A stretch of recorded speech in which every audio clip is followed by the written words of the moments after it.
Hey goofs, welcome to Movie Snobs. I'm your host, Logan Metcalf. With me I have... Ben Coy.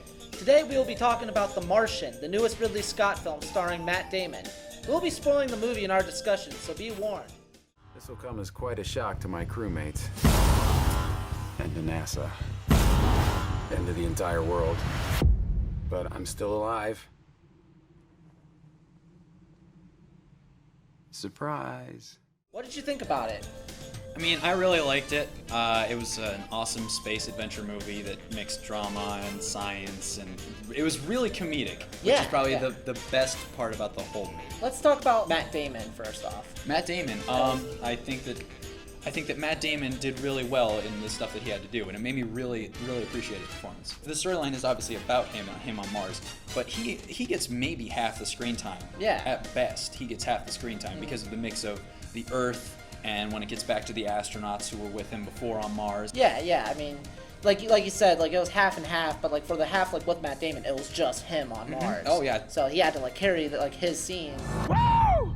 In your face, Neil Armstrong. Another thing about these Earth scenes is like regarding like the mission control stuff, it's not boring at all. Like, because most movies like where they have like the like half and half, like the stuff going on in space, and then you cut back to Earth, like it's very like stoic. Yeah, it's because like usually you're just waiting to go back to space because the space is supposed to be the more interesting part. But I think that the movie made the scientists at NASA just as interesting as the guy trying to survive on Mars alone. Like, yeah, I mean, everybody's really funny in the film. They're so hysterical. I think that the characters got portrayed really well.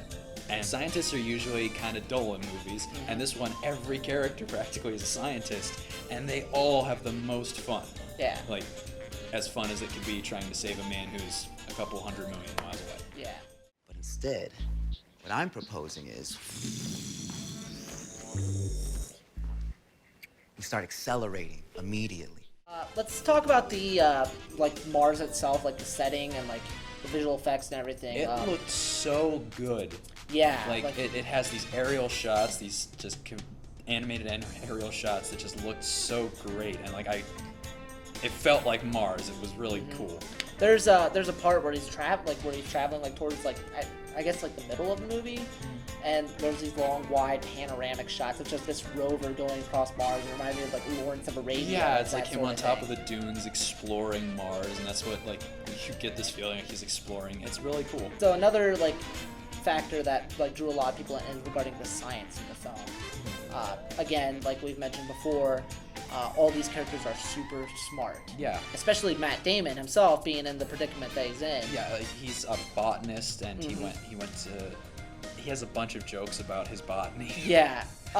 Early on in the film, there's like he has that like first problem, which is regarding food.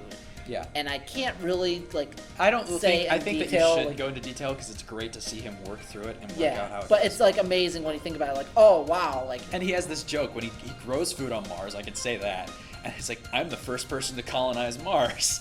And he has all these great jokes because another thing, and I forgot about this, but one of the best parts of the movie is he keeps like talking to himself on like the station, this Mars station camera. And I think that's where like Matt Damon gets to shine. Is when it's like his Wilson, Yeah, he's just referring to himself, and he's like doing this diary, and it's great to see him physically like just because he can see himself. It's great. It's a vlog. Yeah. It's just this hilarious vlog of like how he's surviving on Mars. Yeah. I really love this movie. This movie was some of the best entertainment I've had in a movie theater in a while.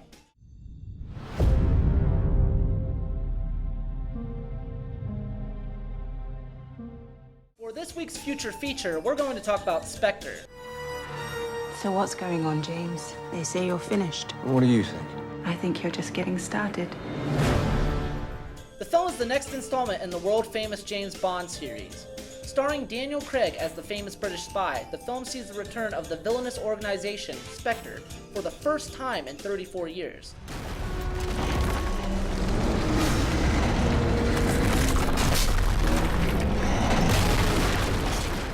The film sees the return of Sam Mendes as director, along with cast members Ray Fiennes, Naomi Harris, and Ben Whishaw. Joining the film are new cast members Lea Seydoux, Monica Bellucci, Dave Bautista, and Christoph Waltz. Being a huge fan of this series, I am super excited to see the film when it comes out on November 6th.